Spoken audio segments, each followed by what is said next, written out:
I think there's a real risk that the prison authorities will deliberately put him in a dangerous position, either to have him killed by prison gangs, which are dominated by the Muslim prison gangs, or alternatively, that he'll have to go in this tiny box of solitary confinement for 23 and a half hours a day, as he was last time. With all the people that are trying to claim asylum at our southern border, why should the United States and President Trump offer you asylum? Genuinely, I started my activism 10 years ago. I talk about the problems and the dangers that come from open border policy. We have imported millions of people from different cultures. We have a huge problem with Islamic radical jihadis, and I speak about it. Because of that, I felt I expected to be targeted by Islamic gangs, but I felt the full weight of the British establishment trying to silence me, mainly because of the embarrassment that the crimes that are imported into our country, for example, the sexual exploitation and the rape of a generation of our daughters at the hands of predominantly Muslim gangs. I speak about these issues that I have faced. In the British government give out Osman warnings. An Osman warning is an official warning to say that they have intelligence that people are planning to murder you. There are 6 Muslims in prison in the UK. They were caught with guns, bombs, swords, IEDs, suicide notes. Their target, they were on the way to murder me. Now, so I face the real threat. My wife has received Osman warnings by our government saying that there is intelligence there are going to be acid attacks against her face. My mother, my family, I've been the target of beatings multiple times, but that is not essentially what I need to run from. I've had that for years. People want to kill me. I now am terrified. The British state are about to imprison me tomorrow for the conviction of journalism, exercising your First Amendment right. I'm about to be sent to prison. He is somebody that is begging this country. And I started very sarcastically. I said, we got a million people at the southern border. Why should we give you asylum? And the story that he told us was that ever since speaking out about these gangs of men who have given over to the belief that non-Muslims are the kafir, they are the non-believers, they are the infidels, that they have begun to take liberties with young women, mostly in small towns. This makes Jeffrey Epstein look like he's a great guy. What he has said is that it's not the threats that are coming from the gangs. It's the fact that he is making these judges and police officials look really bad. And one of the questions I had for him was, when these sexual assaults occur, as we've read about them in Germany since the migrant crisis, this has been plaguing Europe for quite some time. I said, has any member of government or upper echelon of the police department had any of their daughters subjected to this? He said no. It's almost as if they know to target lower working class, right? So this is something that's being done to working class British citizens, with the government kind of looking the other way. So he got in trouble for Facebook living a court case where some of these men were being released on you want to talk about the Epstein? Yeah, they got sweetheart deals, and he embarrassed the judge. Right. So now his fear is not the death threats that he's getting from these gangs, which he says he was informed that 6 of them were on the way to his house to murder him at one point with bombs and guns and knives. He says, we can't even buy guns for ourselves, but they got them. He says, I genuinely believe my government wants me to go away, that I am the problem with the politically correct, society that we have built in Europe. And he said, I'm begging America to see this, that my life is in danger from both these gangs and my own government at this point. I followed this case. I was here at the last hearing in the Old Bailey when Tommy gave a submission to the judge where it was obvious that no offence had been committed. The judge then obviously didn't want to deal with the case because he knew there was no case to answer, so he put it upstairs to the Attorney General, the government's pet lawyer. And several months later we come back on trumped-up charges of contempt of court. And what's he been convicted of today? Essentially, because outside, as the convicts were going back into court, he said to them, how do you feel about the verdict? And that is what he's been convicted on. It's unbelievable, but unfortunately not unbelievable. we had a trumped-up charge, and we've had a political verdict. I'm so sorry to be standing outside the principal court of the country, the Old Bailey, and having to say now that we have a corrupt legal system. You're Canadian, aren't you? Yes, but it's okay. I know the quote. It's a very good one. Stuck your accent. I'm sorry.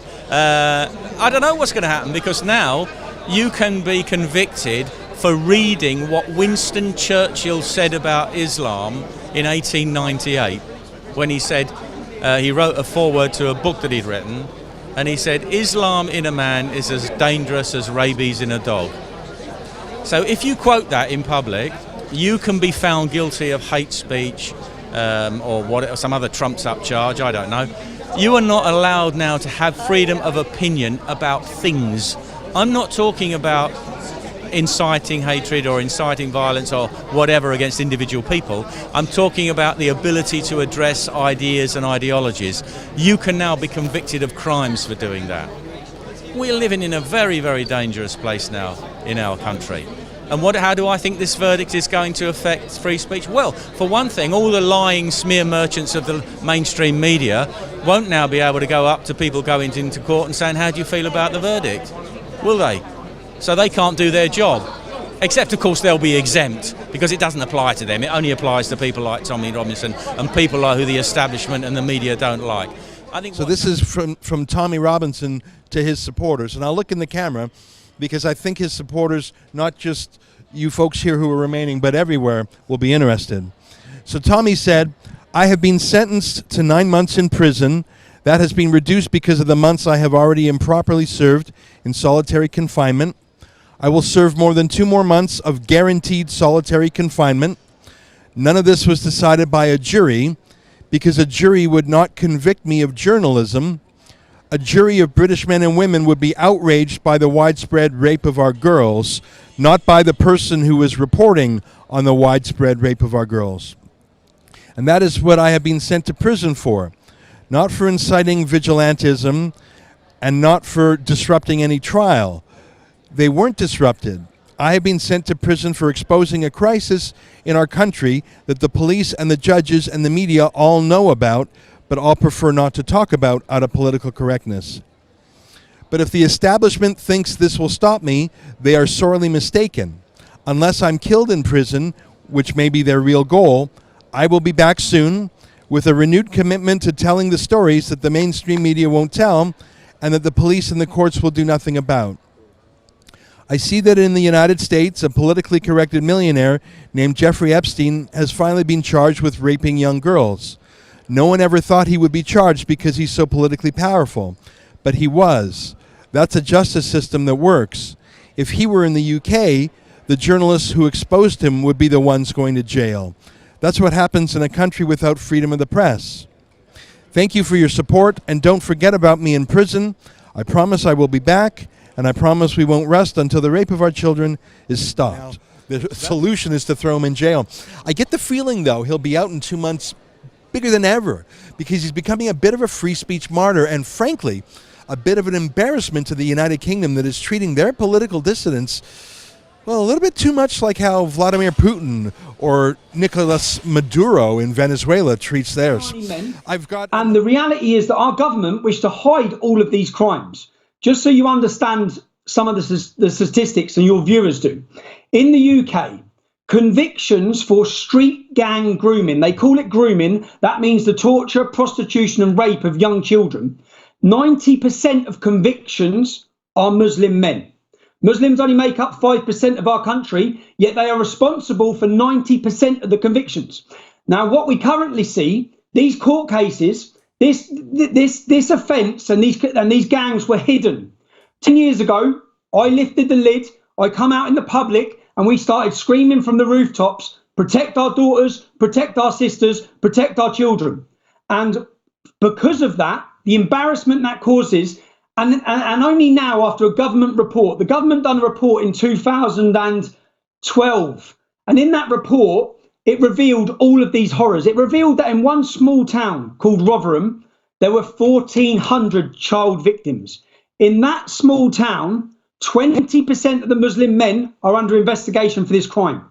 This is the reality. And because I speak about this, and I brought it to the forefront, and they could no longer hide it. You have to understand, there has been a conspiracy of silence by political leaders, police leaders, and religious leaders to hide for 20 to 30 years. Tommy, let me jump in here for a second. Let me jump in.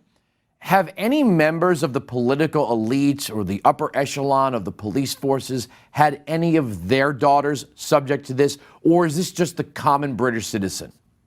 No. So in the UK class system, all the politicians are from middle class and upper class. The people who are affected by the open border policy and the crimes that are welcomed in, the people who are affected are us, the poorest people in the UK, the people from the working class background. And then when our communities are affected, when we speak about these cultural problems, when we speak about this hostility towards us, this attack on our community, when we speak about it, they then use the media globalist attack dogs of the media to call us racist, far-right extremists. And it was only when this report came out that all of a sudden the British public, I've been crying about this, literally crying and screaming about it on the streets for over a decade. Then people realised what we're saying was the truth. Now the British public are aware. Now prosecutions are being brought. But what the British government do now is they put reporting restrictions on any of these cases that involve these Muslim gangs. So there are currently cases going on across Britain in courts where no one is allowed to talk about them. If you talk about them, this is what I'm facing prison for tomorrow. I'm facing prison for journalism. I didn't actually break their reporting restriction. Everything I gave was in the public domain, the information. I literally just stood outside court as these gangs were entering court, because they're all on bail. They're not being in prison. This specific gang I'm being in prison for was 27 men, 2 women, all Pakistani Muslims, 30% of them called Mohammed. They have prostituted and gang raped young children, 16 victim statements from children, and they were on bail for 2 years. One of these men has fled the country. He's now in Pakistan. I stood outside court. As the men come towards court, I asked them very politely, how are you feeling about your verdict? I was arrested outside the courtroom. I was put before a judge. I was refused legal representation. This has all come out as evidential because I was released from prison. I was not even asked to plead guilty or not guilty. I was not told what I'd done, and I was instantly sentenced to 13 months in prison without any fair process, without any trial. 30 months in prison.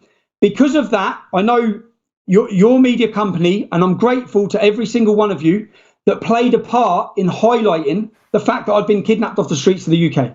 And not just kidnapped, I was then held on solitary confinement for nearly 3 months. They moved me from the safety of one prison. They moved me to the biggest Muslim population prison in the country. I was then held on solitary confinement, they said, for my own safety. I lost 40 pounds in weight. And then a mass campaign there was a campaign called Free Tommy across the globe. Some of your congressmen, the Republican Party, played a key part in speaking out for my freedom. I know even Donald Trump's son retweeted and spoke about, you don't want this coming to America. And trust me, what will happen, your rights, your freedoms will slowly be chipped away. And whilst they take your rights and your freedoms, the globalist corporate media, the CNNs of this world, will celebrate it. And then you'll have the equivalent of our Labour Party, which is your Democrat Party, will also call for more infringements of your rights, more taking away of your speech, more arresting for thoughts. And that's what we face. And tomorrow, I will be sent to prison for the crime of journalism.